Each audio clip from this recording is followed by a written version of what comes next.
Hello, I'm Ethan Kanishra, and this is my presentation comparing John Carpenter's Halloween and Quentin Tarantino's Death Proof. So just some quick background on Halloween. It was released in 1978 and it was directed by John Carpenter. It made $47 million on a $325,000 budget, so clearly it was very successful, and it became the highest grossing independent film during that time. It was met generally with positive reviews from critics and audiences, and just an interesting fact quickly, it was originally titled The Babysitter Murders, which will be made clear why it was originally titled that a little bit later on in the presentation. So the plot, it's a slasher film, and it's also credited with creating the modern slasher movement in the modern slasher films. Just some quick synopsis. It's about a mental patient named Michael Myers who escapes a mental asylum and then goes on a killing spree. So the film starts out when we see a young Michael Myers kill his young sister, and he's put into a mental asylum for that. And throughout the last 15 years, he has been there, and he's been working with a doctor named Dr. Loomis, Michael eventually escapes the asylum and proceeds to kill people on Halloween night in 1978. And then Dr. Loomis is attempting to capture Michael before he kills anyone. The main reason that Dr. Loomis is the one chasing after Michael is because Loomis knows what Michael is capable of and is predicting what every move that he's going to make. So Loomis predicts that Michael Myers is going to go back to his childhood home, which he does. Unfortunately, Loomis is too late, and he waits for Michael to come back, and he tells the police to up their guard throughout the town because he knows that Michael's going to go out and most likely kill people. Nobody really believes him, but the police eventually do start to believe what Loomis is saying and up their police, and they're looking for him. And the film eventually ends with Loomis attempting to kill Michael, but we'll get to that later in the presentation as a result of what happens after Loomis attempts to kill Michael. So some background and summary for Death Proof. It was directed by Quentin Tarantino and designed to be played as a double feature alongside the film Planet Terror. It made $30 million on a $30 million budget, so while it might seem like the film actually broke even, it actually most likely lost the studio a lot of money because you have to account for a marketing budget and the percentage of the profit that the theaters would take off of that. So the studio that distributed Death Proof probably didn't make that much money. There's a couple of reasons that could have happened. One, people just didn't really like it. It has a very clear style to it that people might not just like. Also with the fact that it came alongside the film Planet Terror as a double feature in some cases, and audiences might not have wanted to spend 3 or 4 hours in the theater watching a double feature. The main thing with this movie is that it has 2 different stories. They're each pretty unique, but the main plot of both of them is that stuntman Mike is following a group of women. However, throughout the 2 stories, you can see some very clear differences between the 2. One of them more closely follows the storyline and story beats of a typical slasher film. However, the second one does take a lot of liberties with the slasher genre. So I want to talk about some common tropes of the slasher genre. So the villain usually has unexplained supernatural abilities. Some of these powers would include super strength, super speed. You see villains often in slasher movies punching holes through walls, grabbing people up very easily and throwing them across the room, so that can be explained with super strength. You also see villains in these type of slasher movies appearing and disappearing very quickly. So you'll often see the villain appear for a couple of seconds and then disappear again, and this often happens several times throughout the film. The villains often wear masks throughout the film as well, so this is also clearly seen in Halloween with Michael Myers' mask. It was actually just a $2 Halloween mask that the props department got and spray painted white. Some others include the mask from Scream or Friday the 13th. You never really see the villain's face in a typical slasher genre film. And teenage girls are usually the victims, and the girls are usually shown to be immoral, with the exception of one. So the girls usually have some sort of vice or something that makes them imperfect, as I said before, with the exception of one. Sometimes this one girl who is perfect or doesn't really have any flaws that are shown on screen is usually the one that ends up defeating the villain of the film, and is often the one that is most affected by what the villain does. and an unknown ending for the film. So sometimes slasher films will end with a very clear ending, and there's nothing really left that's very ambiguous about it. However, there are some cases in slasher films where we don't know what happens to the villain. Like Halloween, for example, we see Michael Myers lying on the ground, assuming that he's dead. However, he does leave, and also usually sometimes when slasher films end and it's clear that the villain dies, that it's revealed that the villain didn't actually die, and through some supernatural means he's able to come back from the dead, or someone else is able to pick up the mantle of the villain and continue their reign in terror later on. So gender roles and norms in slasher films is something else I want to talk about. So women are often portrayed as afraid and the damsel in distress. A lot of times they're just seen standing there screaming, not really able to defend themselves, just letting whatever's about to happen, really not standing up for themselves. And someone else usually has to come in and save them, or sometimes they're just killed, no one else really comes in and saves them.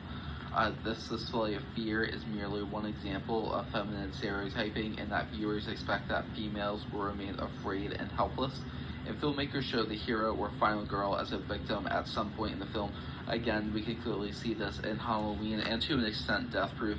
In Halloween, Laurie Strode is the final girl. However, she really doesn't end the film. She's not really the hero. She is the last one to survive. She does save the children that she's babysitting. However, she doesn't really end the villain's, Michael Myers' reign of terror. That's when Loomis comes in, going back to the other idea of feminine stereotyping, that they remain afraid and helpless. She is kind of helpless in the final scene of the film. Loomis has to come in and save her. She's not really fending for herself.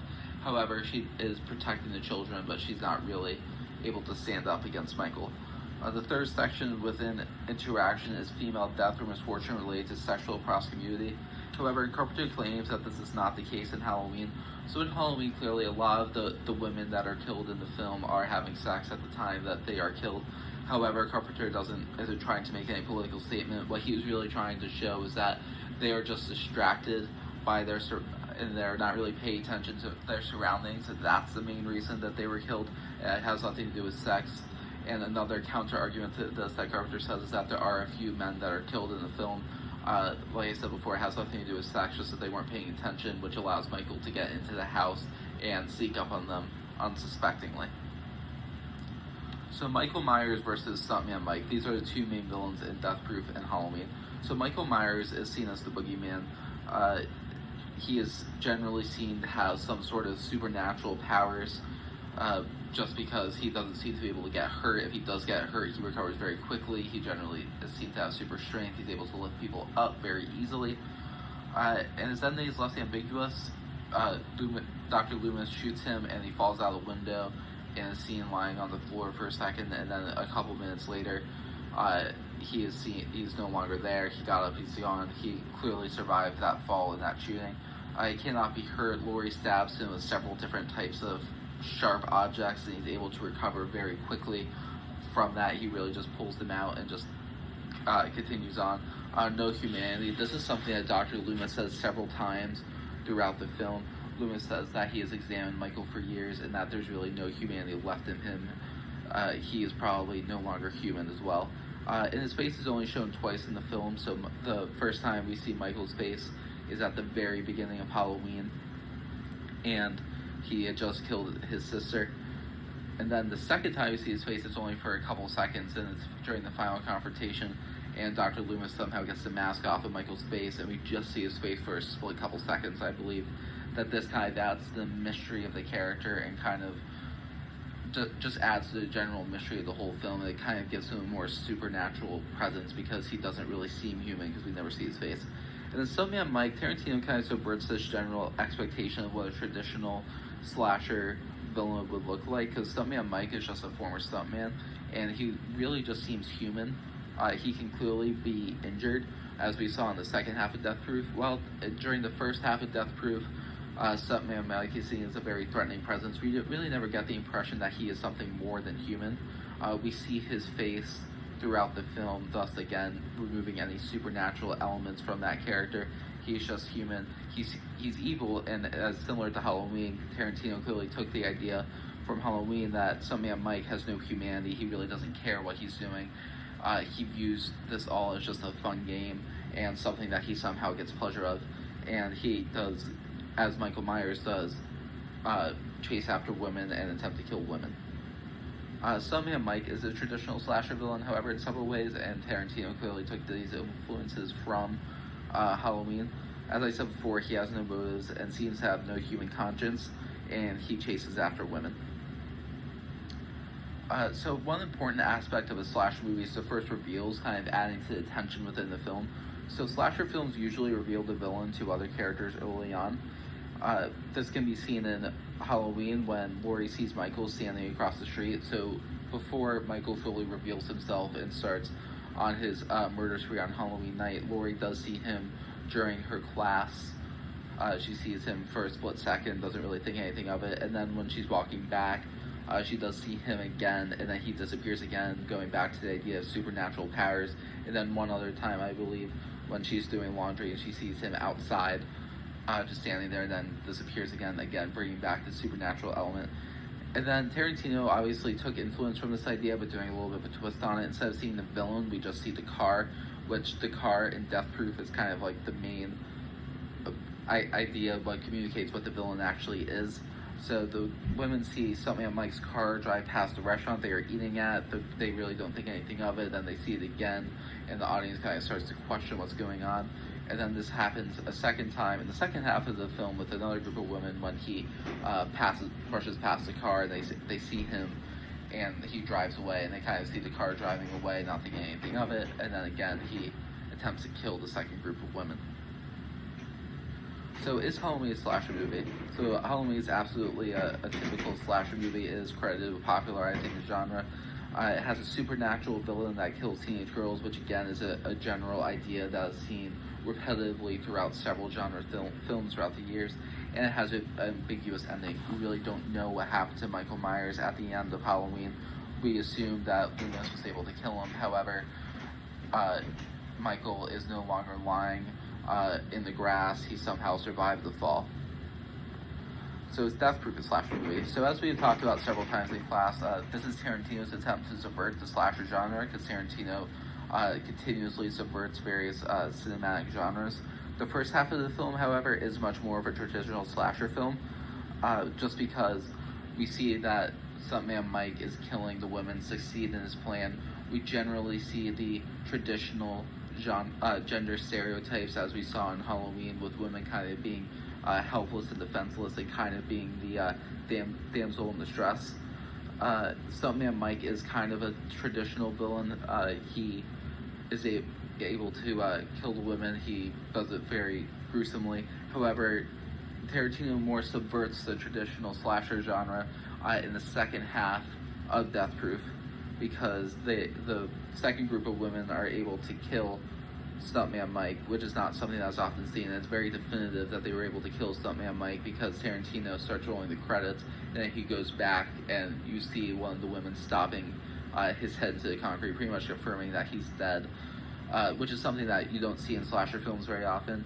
And it's subverting gender norms, because we actually see the women fight back, are able to kill the villain, which is something that is clearly not done in Carpenter's or a lot of other slasher films. They're not the damsel in distress. They're able to accomplish what they want to do. They're not waiting for someone else to come help them and save them.